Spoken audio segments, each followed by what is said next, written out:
Halo teman-teman, kembali dengan saya lagi Felix. Masih membahas mengenai Donghua Shaolan. Setelah pertempuran yang sangat panjang dan menegangkan, turnamen Akademi Roh babak penyisihan tahap pertama pun akhirnya telah selesai. Kini terpilih 5 tim untuk maju ke babak selanjutnya melawan berbagai tim dari berbagai akademi lain. Kalau kalian masih ingat, sudah pernah saya jelaskan bahwa di Kerajaan Tiando terdapat 3 tempat berbeda yang dijadikan lokasi babak penyisihan tahap pertama. Nah, dari masing-masing lokasi dipilih 5 tim terbaik yang akan diadu lagi di babak penyisihan tahap kedua. Jadi total ada 15 tim di tahap kedua ini, yang tentunya akan diseleksi lagi guna diambil 5 tim akademi terbaik untuk dikirim ke Balai Roh Pelindung untuk mengikuti babak final sebagai delegasi dari Kerajaan Tiando. Tapi sebelum mulai, seperti biasa, saya akan kasih spoiler warning bagi kalian yang belum dan ingin menyaksikan Donghuanya secara langsung, karena fix konten kali ini akan mengandung full spoiler. Baiklah, kalau kalian sudah siap, mari kita mulai. Babak penyisihan tahap kedua masih diselenggarakan di Kerajaan Tiando. Namun lokasi yang dipilih merupakan lokasi terbuka dan bukan untuk umum, melainkan hanya boleh dihadiri oleh orang-orang tertentu saja. Karena ini adalah wilayah dari keluarga kerajaan, sudah pasti penjagaannya sangatlah ketat. Setelah selesai menunjukkan berkas-berkas yang diperlukan, rombongan Akademi Sri Lanka pun diantar petugas menuju tenda peristirahatan yang akan menjadi base camp mereka. Ia menjelaskan bahwa untuk menghindari konflik yang tidak diinginkan, wilayah base camp dari masing-masing akademi memang sengaja dipisahkan. Tak lama setelah itu, Ning Fengzi beserta putra mahkota Kerajaan Tiando datang berkunjung ke base camp Akademi Sri Lanka. Ning Fengzi menyampaikan ucapan terima kasihnya kepada pihak Sri Lanka karena berkat mereka, Ning Rongrong putrinya mengalami kemajuan yang sangat pesat. Maka dari itu ia berniat untuk mengirim beberapa murid lagi dari sektenya untuk belajar di Akademi Sri Lanka di bawah bimbingan dari Master Xiao. Selain itu ia juga menawarkan kerjasama di sektor pendanaan guna membesarkan akademi, baik untuk menambah tenaga pengajar maupun fasilitas lain. Jelas saja Pak Kepala Akademi Flanders sepakat dengan tawaran tersebut dan akan membicarakannya lebih detail nanti setelah turnamen Akademi Roh Elite benar-benar telah berakhir. Kocokan untuk tim yang bertarung besok sudah keluar, yang mana Akademi Sri Lanka akan berhadapan dengan Akademi Barak di ronde pertama. Akademi Barak sendiri adalah akademi yang berasal dari kota Suto, kota yang sama di mana Akademi Sri Lanka dulu berdiri. Diceritakan kalau dahulu Akademi Sri Lanka pernah menjadi bagian dari Akademi Barak. Namun karena tidak bisa memberikan kontribusi yang cukup, Akademi Sri Lanka selalu diremehkan dan direndahkan. Sampai akhirnya karena perlakuan yang semakin tidak menyenangkan yang didapat dari Akademi Barak, Akademi Sri Lanka memisahkan diri dan memutuskan berdiri sebagai akademi yang independen. Kemudian Master Xiao menjelaskan mengenai aturan di babak kali ini yang sangat berbeda dengan babak sebelumnya. Bukan lagi pertarungan tim, melainkan pertarungan 1 lawan 1. Tim yang bertanding harus mengirimkan 1 perwakilannya untuk buy one melawan perwakilan dari tim musuh. Jika perwakilan dari tim menang, maka ia akan bertarung melawan perwakilan tim musuh berikutnya. Begitu terus sampai salah satu tim kehabisan anggota untuk diwakilkan, sehingga tim yang mampu bertahan akan keluar sebagai pemenangnya. Setelah mendengar penjelasan tersebut, Tang San menawarkan dirinya untuk menjadi perwakilan pertama, mengingat ia memiliki kemampuan bertarung jarak dekat yang lumayan kuat, sehingga pasti bisa memenangkan ronde pertama dengan cepat. Namun Master Xiao berpendapat lain, yang mana ia dan para guru sudah berdiskusi dan memutuskan untuk memilih Xiao untuk maju terlebih dahulu. Keesokan paginya, terlihat semua tim sudah berkumpul di lokasi. Tidak ada upacara pembukaan sehingga pagi ini juga putaran pertama akan segera dimulai. Seperti yang sudah dijelaskan sebelumnya, babak kali ini tidak dibuka untuk umum, hanya dihadiri oleh para undangan dan para anggota kerajaan serta tim akademi yang berpartisipasi.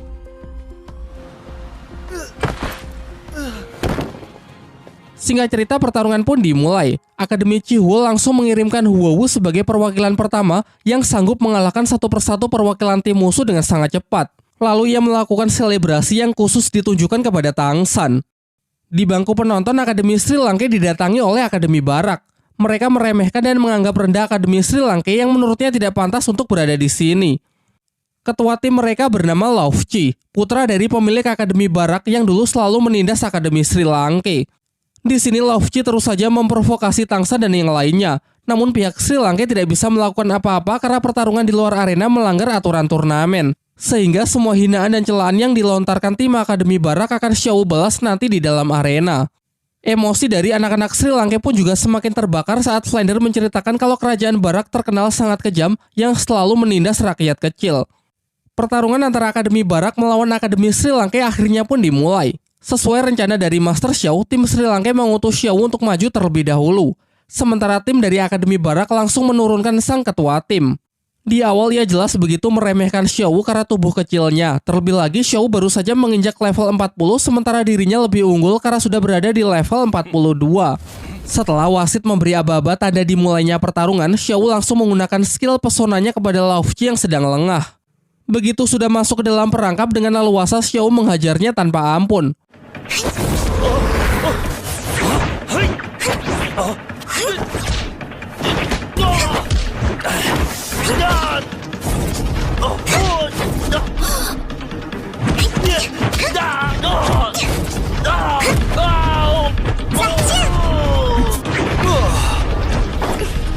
Tidak butuh waktu lama, ronde pertama pun berakhir dengan kemenangan telak dari Xiaowu. Menyaksikan sang ketua tim yang dipermalukan di atas arena, secara serentak semua anggotanya pun maju membuat suasana semakin memanas. Seketika itu juga anak-anak Sri Lanka maju demi membela Xiaowu. Guru Liu Erlong pun juga tak mau ketinggalan untuk membela murid kesayangannya tersebut. Untung saja sebelum terjadi keributan, acara turnamen dapat kembali terkendali berkat ketegasan dari Salas yang mengancam akan mendiskualifikasi tim yang memulai perkelahian di luar arena. Sebelum meninggalkan arena, terlihat Tang San sedang berbisik kepada Xiaowu agar mewaspadai salah seorang anggota tim Akademi Barak yang kemungkinan akan sulit untuk dikalahkan. Perlombaan kembali dilanjutkan. Dengan mudahnya Xiaowu menghajar dan mengalahkan satu persatu perwakilan dari tim Akademi Barak.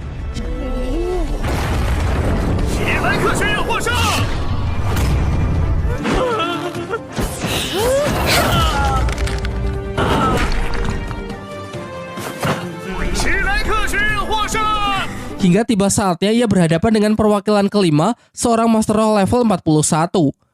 Dengan skill pertamanya, yakni serbuk bunga beracun, ia menyelimuti seluruh arena membuat Xiaowu terlihat kesulitan untuk mengelak. Inilah musuh yang dikhawatirkan Tang San sebelumnya. Meskipun Xiaowu mempunyai gerakan yang begitu lincah, namun serangan area merupakan kelemahan terbesarnya. Hal ini menjadikan tim Akademi Barak berada di posisi lebih unggul. Akan tetapi hal mengejutkan tiba-tiba terjadi di atas arena. Ketika Xiaowu sedang berada di bawah pengaruh serbuk ilusi, seluruh serangan dari lawan tak ada satupun yang bisa mengenai Xiaowu. Dan ternyata ini semua berkat tanaman bunga bulu perindu dari Tang San yang masih Xiaowu simpan secara otomatis menciptakan sebuah pelindung. Dijelaskan bahwa basic kekuatan dari lawan adalah tipe bunga, sehingga karena merupakan sesama jenis bunga, bunga langka dari Tang San tersebut memberikan respon berupa perlawanan. Meskipun bisa dikatakan kalau ini melanggar aturan turnamen karena adanya penggunaan kekuatan selain roh pelindung milik peserta sendiri. Tapi tak ada satupun orang selain Tang San yang menyadarinya. Ditambah lagi Tang San berpendapat kalau Xiaowu menggunakannya tanpa sadar, sehingga menurutnya hal ini tidak sepenuhnya melanggar aturan yang ada. Kembali ke atas arena. Bahkan tidak hanya menahannya saja, kekuatan yang melindungi Xiaowu dapat memantulkan dan membalikan serangan lawan.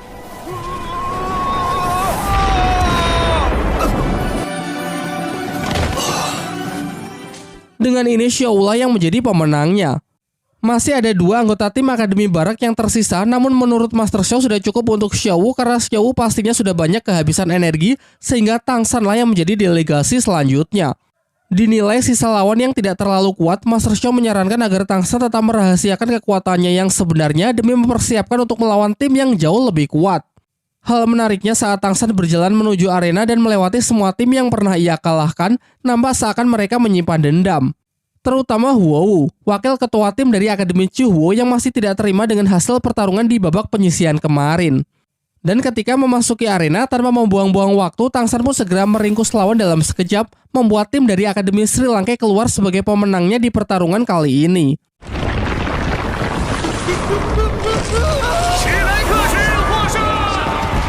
Seusai pertarungan tersebut, Huowu secara pribadi menemui Tang San dan mengajaknya untuk bicara empat mata. Huowu menantang Tang San untuk bertarung 1 lawan 1 dengannya nanti ketika tiba giliran tim mereka bertarung. Namun Tang San tidak bisa berjanji karena urutan anggota tim Akademi Sri Lanka yang maju bertarung semuanya ditentukan oleh guru mereka. Namun jika ada kesempatan tiba saatnya ia maju bertarung, maka ia berjanji akan bertarung dengan serius melawannya. Turnamen hanya berlangsung pada siang hari, sementara malam harinya semua peserta dipersilakan untuk beristirahat. Master Xiao lalu menginfokan kalau besok yang akan menjadi lawan mereka adalah tim dari Akademi Chuhuo. Dibuatlah strategi untuk menghadapi tim berelemen api tersebut. Adapun urutan delegasi yang maju terlebih dahulu adalah Tang San, Mang Hojun, Su Ying, Xiao, dan Dai Mubai. Keesokan harinya pertarungan antara tim Akademi Sri Lanka melawan tim Akademi Chuhuo pun dimulai. Dari pihak Chihuo mendelegasikan sang ketua tim yang bernama Huo Wushuang. Sementara pihak Sri Lanka sesuai rencana yaitu mendelegasikan Tang San terlebih dahulu. Sedikit terdapat kecemasan di antara para guru mengenai Tang San yang pastinya akan dibuat cukup kesulitan di pertarungan kali ini. Pasalnya meskipun Sri Lanka pernah mengalahkan Akademi Chihuo, waktu itu berkat kejutan dari rumput biru perak Tang San yang ternyata memiliki ketahanan terhadap api. Berbeda dengan sekarang, karena pihak Akademi Chihuo pastinya sudah memikirkan cara untuk mengatasi hal tersebut.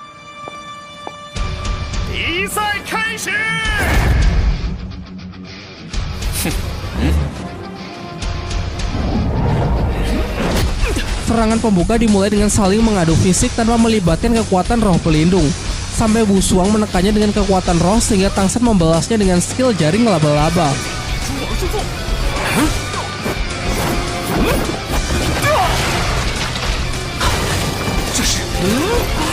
Akan tetapi apa yang dikhawatirkan Master Shou ternyata benar-benar terjadi. Hanya dengan sekali serang, Wushuang dapat menghancurkan jaring Tang San yang harusnya kebal terhadap elemen api. Terungkap bahwa ternyata semenjak kekalahannya dulu melawan Tang San, Wushuang sudah berlatih cara memandatkan energi apinya untuk bisa menciptakan sebuah ledakan. Jadi meskipun rumput biru perak Tang San tahan terhadap api, efek ledakan tetap bisa menghancurkannya. Tanpa memberikan sedikit pun kesempatan, Wushuang terus berupaya menekan Tang San dengan serangan bertubi-tubi. Sayangnya lagi-lagi Tang San masih memiliki cara untuk menghandlenya. Dengan teknik cakar penangkap naga secara efektif, Tang San dapat menahan dan mengurangi laju tenaga dari serangan Wushuang. Dikombinasikan dengan gerakan langkah hantu yang dengan mudah bisa digunakan untuk keluar dari zona ledakan. Terlihat hanya dalam sekejap Tang San dapat membalikan keadaan.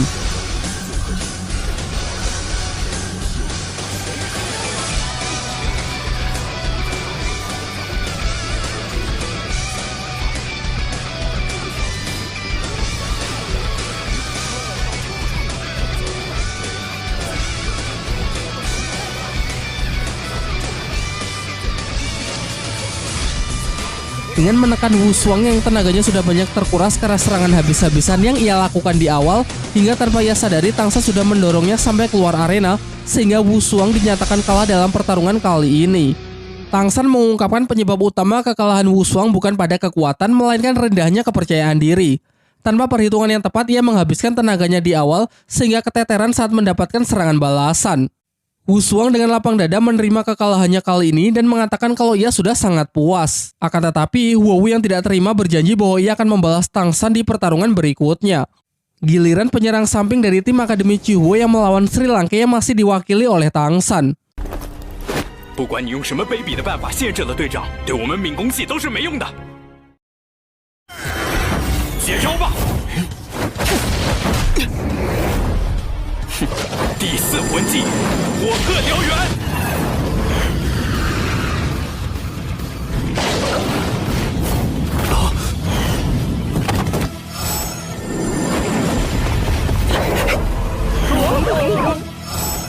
杭赛选手一连击败了赤火学院6名队员。 Dari tim Akademi Chihuo sudah sampai ke perwakilan ke-6, namun masih belum ada satupun yang dapat menandingi Tang San. Nampaknya sekarang Tang San sudah menjadi terlalu kuat bagi anak-anak Akademi Chihuo. Kini tiba saatnya perwakilan terakhir, yakni sang wakil ketua tim, Huo yang menjadi harapan terakhir. Ketika ia tengah berjalan menuju arena, berbagai kata yang kurang sedap dilontarkan oleh para peserta lain. Akademi Chihuo dinilai telah mempermalukan nama baik dari Persatuan 5 Akademi Elemental, karena dengan mudahnya bisa dikalahkan 6 kali berturut-turut oleh orang yang sama. Bahkan dari mulut salah satu penonton ada yang nyeletuk untuk mengganti nama Akademi Chihuo menjadi Akademi Kompor Meleduk saja. Tentu mendengar itu emosi dari Huo kian terbakar. Namun meski begitu, entah mengapa ia tetap tidak yakin kalau ia bisa mengalahkan Tang San. Sementara itu, Tang San kini merasa kalau kekuatannya tinggal tersisa kurang dari 40%, meskipun ia sudah berupaya menghemat energi rohnya, sehingga ia merasa harus menyelesaikan pertarungan dengan cepat. Tang San menyerang dengan rumput biru peraknya, namun dalam sekejap bisa dihancurkan oleh Huo yang dilanjutkan dengan serangan api beruntun.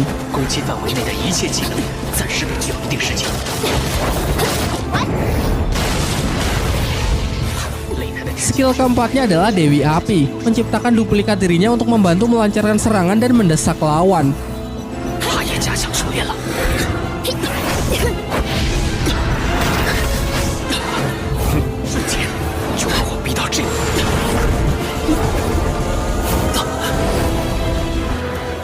Dengan cerdik, Huo memancing Tangsan untuk melompat ke udara agar bisa mengunci pergerakannya. Semuanya pun dibuat sangat terkejut kala Huo mulai mengerahkan seluruh kekuatannya dalam satu serangan terakhir, yaitu teknik penyatuan Cijin Roh. Bukanlah teknik yang bisa dipelajari, melainkan bakat yang hanya dimiliki oleh sedikit Master Roh.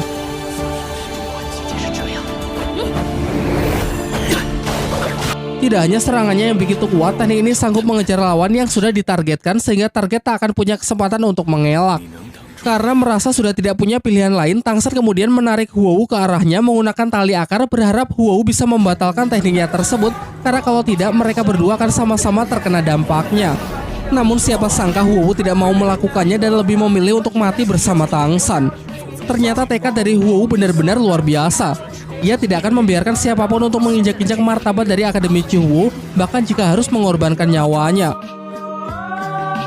Tindakannya itu membuat Tangsan menjadi bersimpati. Dengan cepat ia bertukar posisi dengan Huo, sehingga ialah orang pertama yang akan menahan serangan dari teknik penyatuan Cijin Roh tersebut. Ia mengatakan kalau Akademi Chihuo adalah lawan yang layak untuk dihormati.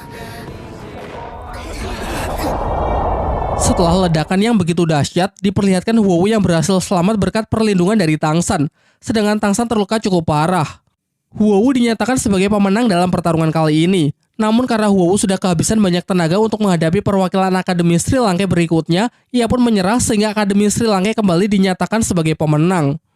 Pasca pertarungan tersebut, Tangsan tak sadarkan diri karena telah banyak kehabisan energi roh serta terluka cukup parah. Huo bersama timnya beretikat baik datang ke tenda peristirahatan tim Akademi Sri Lanka untuk menjenguk dan menyampaikan rasa terima kasih kepada Tangsan karena rela berkorban untuk dirinya. Namun Dai Mubei beserta anak-anak lain yang masih kesal tidak menyambut baik kedatangan mereka dan justru menyalahkan Huo sebagai penyebab utama terlukanya Tangsan. Xiao yang menyusul pun mempertegas hal tersebut. Ia lantas mengusir anak-anak Akademi Chihuo dan melarang mereka untuk datang lagi mengingat kita adalah musuh dalam turnamen. Keesokan harinya turnamen kembali dimulai. Perwakilan Sri Lanka dengan cepat dan mudah bisa menyelesaikan pertarungan demi pertarungan.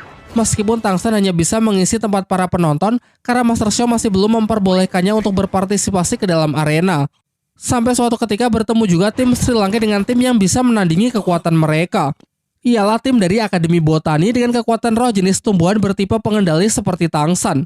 Tak butuh waktu lama, salah satu dari perwakilan tim tersebut menumbangkan dua delegasi dari Sri Lanka.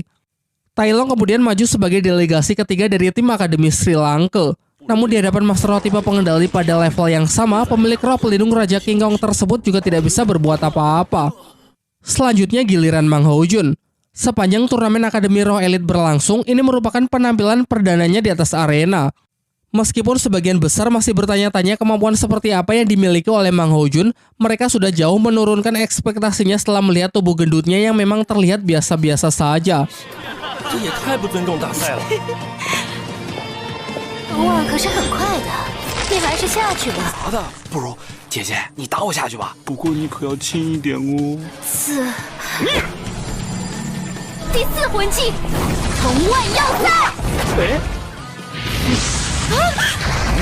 Nampaknya kekuatan Phoenix Api milik Mang Houjun adalah mimpi buruk bagi Master Roh tipe pengendali tumbuhan. Mau seberapa cepat dan seberapa kuat tali akarnya mencoba menjeratnya, dalam sekejap dapat Mang Houjun bakar hingga tak bersisa.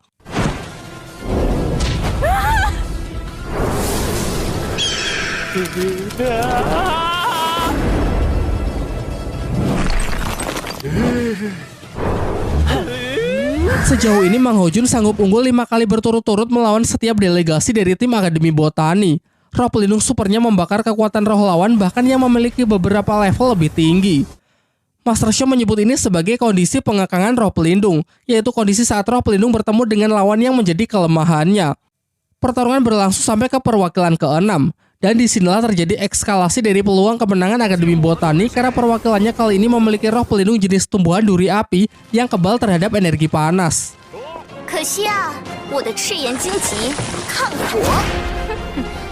Namun meski begitu, saat berhadapan dengan pemilik roh pelindung api super, tingkat ketahanan dari duri api juga menurun secara signifikan.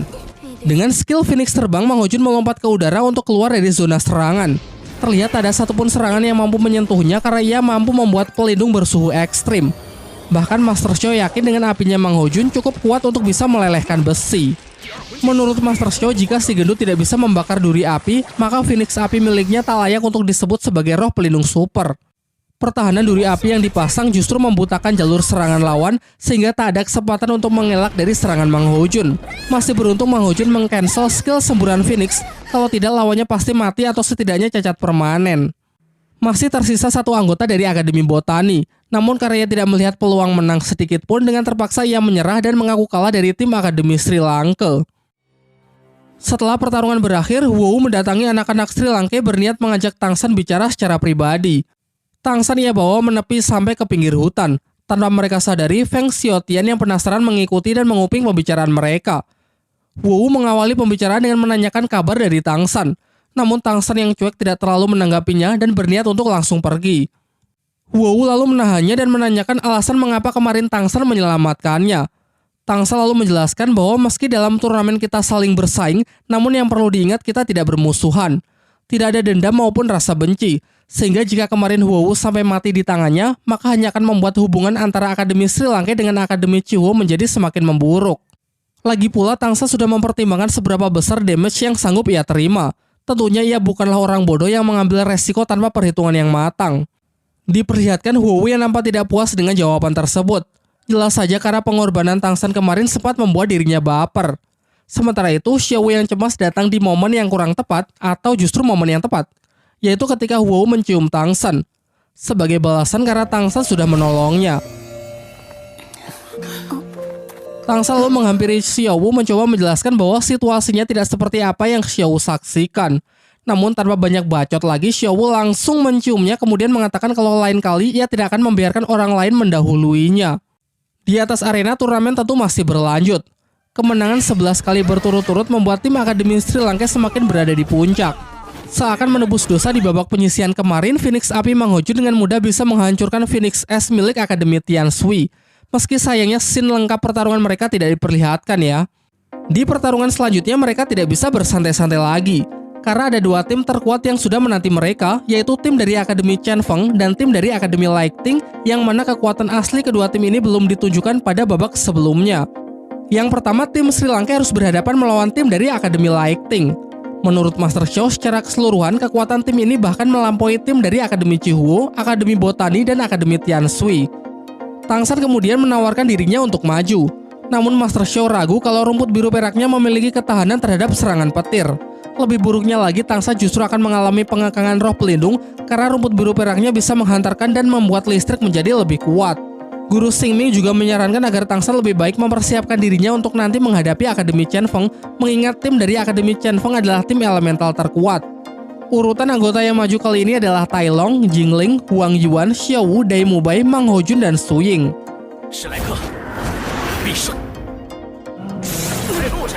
Sesuai strategi yang telah disusun, Tai Long maju sebagai delegasi pertama. Ia mengingat saran dari Master Xiao cukup hanya dengan strategi bertahan, dengan menahan serangan listrik dan menunggu waktu yang tepat untuk melancarkan serangan balasan saat musuh kehabisan tenaga. Bagaimanapun juga, Tai Long merupakan calon penerus dari klan Tai, memiliki basic pertahanan yang paling kuat di antara murid-murid Sri Lanka yang lain. Perwakilan kedua, Akademi Lighting, pun ia libas setelah serangannya sia-sia di hadapan Tai Long.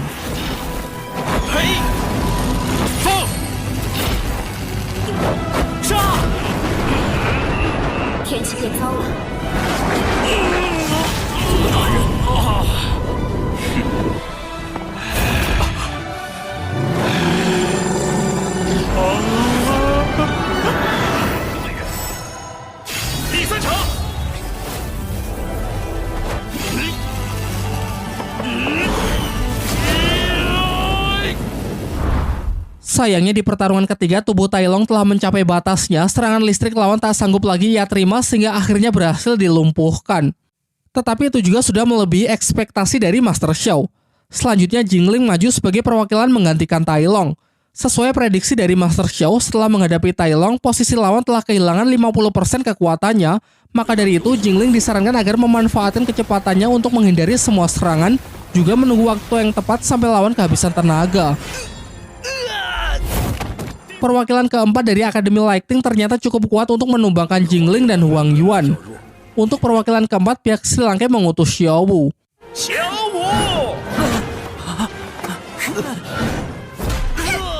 Selanjutnya wakil ketua bernama Lai Tian maju, namun ia menyadari kalau taktik Sri Lanka adalah menghabiskan tenaga musuh sehingga ia akan menghemat tenaga demi menghadapi Dai Mumbai nanti.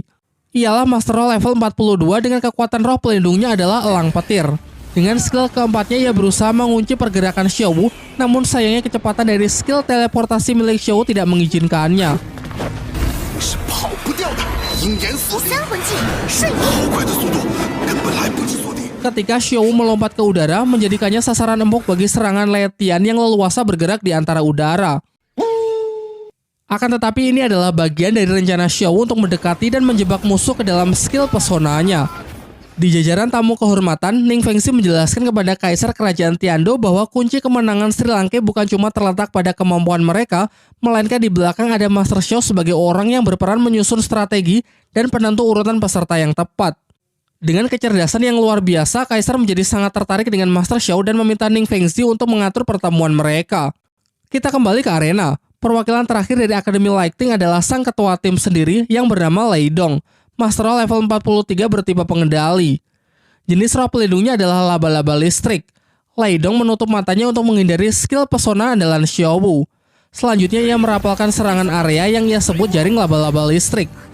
Aliran listrik berperan sebagai radarnya untuk mendeteksi setiap pergerakan Xiao Wu.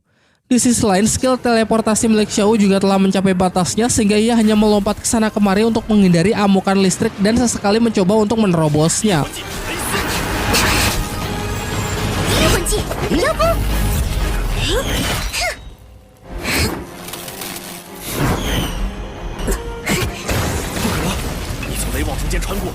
Begitu melihat celah, Xiao Wu langsung bergegas masuk ke dalam pertahanan musuh. Sayangnya ia salah perhitungan, karena musuh dengan cepat bisa melepaskan skill keempatnya, yakni cincin penyegel dewa yang secara efektif dapat mengunci mobilitas dari Xiao Wu dan melumpuhkannya.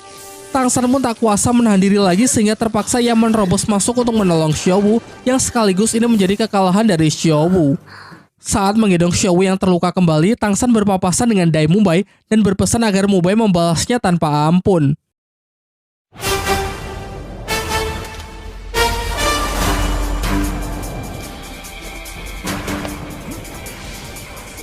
Dengan berlapiskan wujud roh pelindung harimau putih, Mumbai maju lurus ke depan untuk menyerang Lei Dong secara langsung. Sempat ditahan dengan jaring listrik, namun hanya dengan kekuatan fisiknya ia mampu melepaskan diri dan seketika berhasil menyelesaikan pertarungan.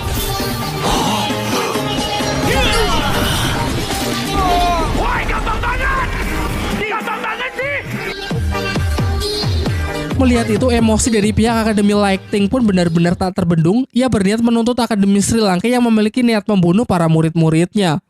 Namun sang wakil ketua tim yang bernama Yu Tianxin menghentikannya dengan mengatakan kalau Akademi Sri Lanka sama sekali tidak melanggar aturan, meski telah membuat pihaknya cukup terluka parah. Sebagai wakil ketua sekaligus perwakilan terakhir dari timnya, Yu Tianxin pun memikul harapan yang sangat besar untuk membalaskan kekalahan dari teman-temannya tersebut. 就让我去会会他们吧。 Sebagai informasi, ia adalah sepupu dari Yu Tianfeng. Otomatis juga merupakan keturunan langsung dari klan naga tiran petir biru. Diceritakan bahwa ia dan Tianfeng selalu bersaing untuk nantinya memperebutkan posisi sebagai penerus sektenya. Terlihat juga perwujudan dari kekuatan roh pelindungnya, yakni seekor naga petir. Sementara itu, Dai Mumbai juga tak gentar sedikit pun dengan kekuatan roh pelindung harimau putihnya. Di awal mereka cukup seimbang dengan saling mengadu kekuatan fisik mengandalkan kemampuan bertarung jarak dekat. Namun situasi semakin tidak menguntungkan bagi Dai Mumbai karena kekuatan Yu Tianxin dapat mempengaruhi cuaca, sanggup mendatangkan hujan yang dapat menghantarkan serangan listriknya. Jangkauan serangannya seakan menjadi tak terbatas. 龙游九霄，御天雷。这句话我不同意。 Pada turnamen ini, Yu Tianxin berupaya untuk membuktikan bahwa ia lebih layak menjadi penerus sekte dibandingkan sepupunya.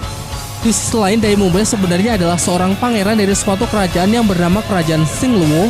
Ia meninggalkan kampung halamannya dan datang ke Sri Lanka untuk membuktikan kelayakannya. Dari sisi motivasi, keduanya sama-sama kuat. Dari segi kekuatan roh dan semangat pun juga demikian.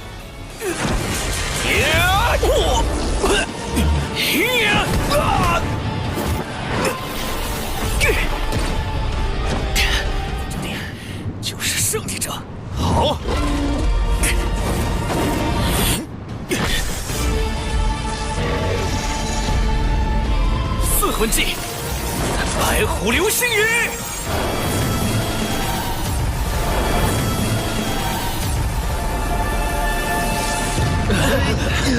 Namun saat saling mengadu skill keempatnya, Demube memiliki serangan yang sedikit lebih unggul, sehingga Yu Tianxin tumbang dengan senyum puas di wajahnya.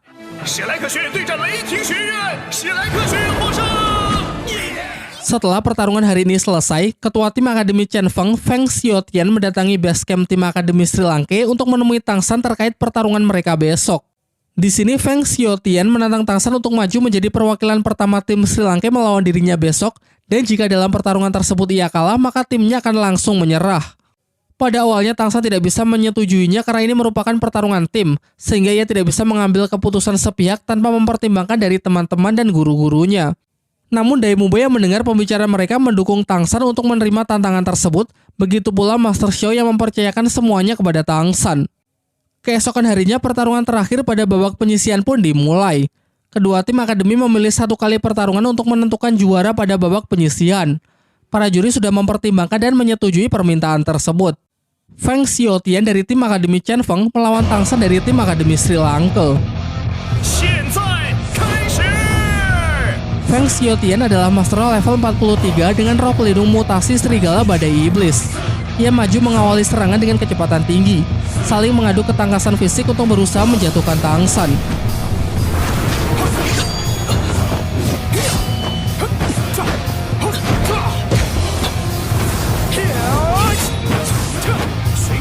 Namun ia juga tidak gegabah karena ia tahu kalau si Tang San ini masih memiliki banyak kejutan yang belum diperlihatkan.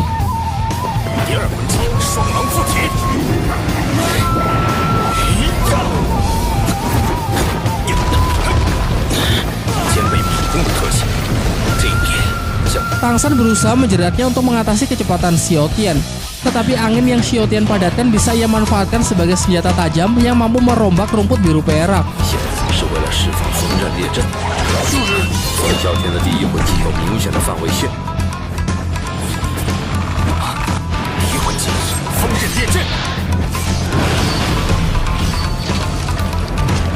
Dengan timing yang tepat, Tang San dapat menjebak lawan menggunakan kadang rumput biru perak lalu menyerangnya.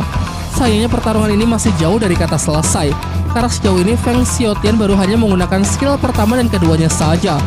Hal ini membuktikan kalau ia masih belum mengerahkan seluruh kekuatannya. Dan inilah skill ketiganya yang ia sebut sayap badai iblis. Tidak hanya memunculkan sayap untuk terbang, namun juga bisa menyembuhkan tubuh dan meningkatkan kekuatannya. Pertarungan yang sebenarnya baru saja dimulai. Feng Xiaotian menyerang dengan skill buatannya sendiri, yakni serigala badai iblis 36 sayatan tanpa henti. Berbeda dengan skill yang diperoleh dari Jijin Roh, skill buatan diperoleh melalui latihan yang sangat keras. Bahkan Master Xiao berpendapat kalau skill ini bisa jauh lebih kuat dari skill Jijin Roh. Skill Feng Xiaotian ini merupakan 36 serangan beruntun yang pada setiap serangannya selalu bertambah cepat dan kuat. Tak ingin kalah dengan itu, Tang San juga menunjukkan skill buatannya sendiri yang ia modifikasi dari skill keempatnya. Serangan Tang San tersebut mendesak Xiaotian untuk melepaskan skill keempatnya, yakni badai serigala iblis kembar siam yang sanggup menembus rumput biru perak dan langsung menargetkan Tang San. Skill ultimate-nya ini mencakup seluruh arena. Pergerakan langkah hantu Tang San tidak akan bisa menghindarinya, dan tangan besi yang mungkin bisa menahan kini sudah mencapai batasnya. Tersisa satu pilihan terakhir, yaitu hantaman palu Haotian dari roh pelindung di tangan kirinya. Sontak semuanya dibuat sangat terkejut mengingat palu Haotian merupakan roh pelindung legendaris yang hanya dimiliki oleh keturunan langsung dari sekte Haotian yang padahal sudah lama tidak diketahui keberadaannya. Salah yang sebenarnya adalah mata-mata dari Balai Roh Pelindung segera menyuruh bawahannya untuk melaporkan hal ini kepada pimpinan tertinggi Balai Roh Pelindung. Meskipun palu Haotian milik Tang San tidak memiliki atribut cincin roh, dikatakan cukup mampu untuk mengimbangi serangan dari skill buatan Feng Xiaotian.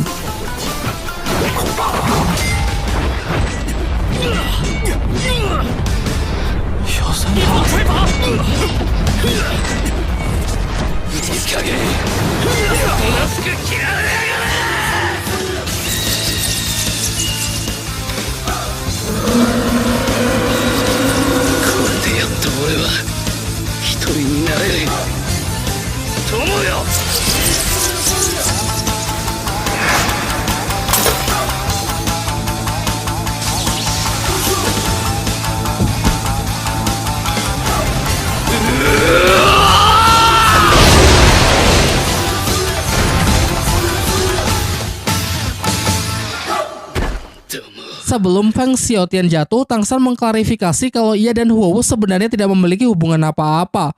Jadi jika memang Feng Xiaotian menyukai Huowu, ia sama sekali tidak ingin dilibatkan.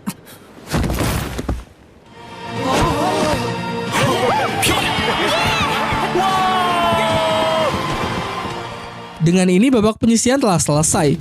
Terpilih 15 tim akademi yang akan mewakili Kekaisaran Tiando untuk maju ke final yang akan diadakan di kota Balai Roh Pelindung. Khusus teruntuk Akademi Sri Lanka, Kaisar memberikan ucapan selamat karena telah memperoleh nilai kemenangan tertinggi di babak penyisihan. Ia lalu mengumumkan kalau putra mahkota Kekaisaran Tiando akan ikut serta untuk menjadi salah satu juri. Selain itu, 500 prajurit Kekaisaran akan dikerahkan untuk mengawal mereka semua dalam perjalanan menuju Balai Roh Pelindung.